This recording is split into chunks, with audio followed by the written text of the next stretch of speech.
Sign square theta plus cos square theta is equal to 1, ये पहले identity हमारी। मतलब साइन कॉस में क्या रिलेशन है, अगर हम साइन स्क्वायर थीटा की वैल्यू और कॉस स्क्वायर थीटा की वैल्यू लेंगे तो हमें वैल्यू मिलेगी 1। For example suppose sine theta, value of sine theta, suppose value of sine theta is 7/25, 7/25 होगा। और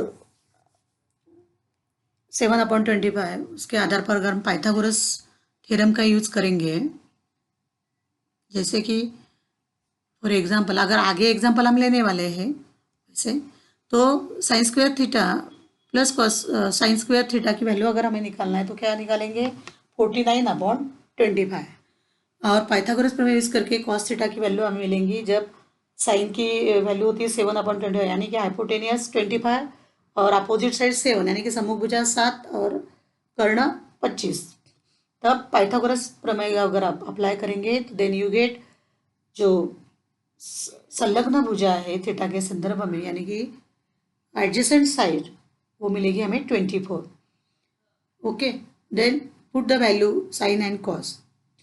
24 साइन की होगी 7/25 प्लस कॉस की क्या है, जस्ट निकाली हमने 24/25। Okay, after taking square, square लेने पर क्या मिलेगा हमें, 49/625 प्लस 24 का स्क्वेयर होगा हमारा 576/625। नीचे अपॉन में 625 इक्वल है, इसलिए एलसीएम 625 होगा और 576 प्लस 49, उनका अगर योगफल करेंगे, एडिशन करेंगे, यू गेट 625, 625/625 यू गेट 1। तो इस तरह से ये रिलेशन आया है sine square theta plus cos square theta is equal to 1। आगे जो आप एग्जाम्पल सॉल्व करेंगे तब ये आइडेंटिटी आपको यूज करनी है। यदि मैं कॉस स्क्वायर थीटा का पक्षांतर करूंगी then you get sine square theta is equal to 1 minus cos square theta. अगर साइन स्क्वायर का करूंगी तो 1 minus sine square theta is equal to cos square theta. इसी तरह से tan और सेक में रिलेशन है, tan square theta plus 1 is equal to sec square theta, sec square theta minus tan square theta is equal to 1, यदि tan square theta का पक्षांतर करेंगे और 1 का पक्षांतर करेंगे तो माइनस हो जाएगा, sec square theta minus 1 is equal to tan square theta. तो ये लर्न करना है आपको। Cot square theta plus 1 is equal to cosec, cot और कोसेक में रिलेशन है।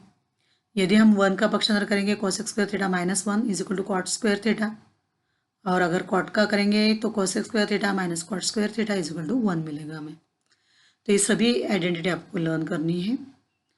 ओके, और इसके आधार पर ही हम एग्जाम्पल लेने वाले हैं। Let's try an example. Example हम यहाँ पे लिखते हैं, मैंने वहाँ पे ओरली आपको बताया उस स्लाइड पे। tan a is equal to 4/3, यदि tan a is equal to 4/3 होगा, tan का रेशो, अगर सपोज हमने एक रफ डायग्राम हमने यहाँ पे निकाली ABC, तो ए कोण के संदर्भ में हम देखेंगे, एंगल ए के संदर्भ में tan का रेशो क्या होता है, अपोजिट साइड अपॉन एडजेसेंट, यानी कि सम्मुख भुजा बटे संलग्न भुजा। तो 4/3 दिया है तो ये 4 हो गई, ये 3 हो गई। तो हम पाइथागोरस थ्योरम यूज करके ये हाइपोटेनियस यानी कि विकर्ण फाइंड आउट कर सकते हैं। 4 स्क्वायर और 3 square 9 plus 16 is equal to 25, तो हमें AC मिलेगा 5। तो वही मैंने यहाँ पे किया है, tan a is equal to BC/AB 4/3। Therefore Pythagoras theorem से AC square is equal to AB square plus BC square 4 square plus 3 square 16 plus 9 is equal to 25 square. 25 square AC square is equal to हमें मिला 25, क्या मिला हमें, AC is equal to AC square is equal to 25 मिला हमें। तो AC का square root लेने पर after taking square root you get AC is equal to 5, AC is equal to 5, बराबर है। तो हमें AC square is equal to 25 मिला, हमने स्क्वायर रूट लिया दोनों साइड में, यानी कि वर्गमूल लेने पर AC इज इक्वल टू 5 मिला हमें, AC is equal to 5 taking square root on both side. 25 का स्क्वायर रूट 5 है, यानी कि 25 का वर्गमूल 5 है। अभी ये 5 हमने यहाँ पे लिख लिया, AC बराबर 5। तो अभी हम A के संदर्भ में, एंगल A के संदर्भ में सभी रेशियो लिखेंगे। कॉस A क्या होगा, एडजेसेंट बटे hypotenuse 3/5, 3/5। Sine A opposite upon hypotenuse, यानी कि सम्मुख बटे कर्ण 4/5। BC अपॉन AC यानी कि 4/5, cos A B upon AC यानी कि 3/5। इस तरह से कॉट कोसेक एंड सेक होगा। कॉट ए मीन्स टैन का उल्टा 3/4, कॉसेक ए साइन का 5/4 एंड सेक जो कॉस की वैल्यू उसकी 5/3 उल्टी लेनी हमें, 3/5 की 5/3।